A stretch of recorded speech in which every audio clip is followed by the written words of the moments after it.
ஆண்டவரே இயேசு கிறிஸ்துவுக்குள் மிகவும் பிரியமான சகோதர சகோதரர்களே, கர்த்தரின் நீடிய பொறுமை நாம் எப்படியாக எண்ண வேண்டும் என்று சொன்னால், அதை இரட்சிப்பாக எண்ண வேண்டும்.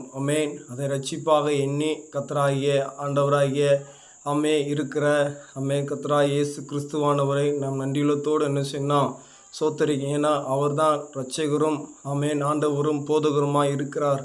அவர் வழியாக தான் நமக்கு ரட்சிப்பு வரும். அதனால தான் கர்த்தரின் நீடிய பொறுமையே நீங்கள் ரட்சிப்பு என்று எண்ணுங்கள் என்று சொல்லி பரிசுத்த வேதாகமத்தில் சொல்ல, அவரால் என்று வேறு ஒருவராலும் ரட்சிப்பு இல்லை என்று சொல்லி நாம் பரிசுத்த வேதாகமத்தில் இப்படியாக நாம் வாசிக்கிறோம். அருமையான சகோதர சகோதரர்களே, அவர் ஏன் அந்த ரட்சிப்பை கொடுக்கிறார் என்று சொன்னால், நாம் எல்லாரும் காப்பாற்றப்பட வேண்டும், ஒருவரு கூட கைவிடப்பட்டவளாக இருக்கக்கூடாது என்று சொல்லி அவர் நீடிய பொறுமையாக இருந்து ரட்சிப்பை குறித்து நமக்கு அறிவித்து கொண்டிருக்கிறார். அந்த ரட்சிப்பை நாம் பெற்றுக்கொள்வோம். கர்த்தருடைய நாமத்தை மகிமைப்படுத்தி கொண்டிருப்போம். ஆமென்.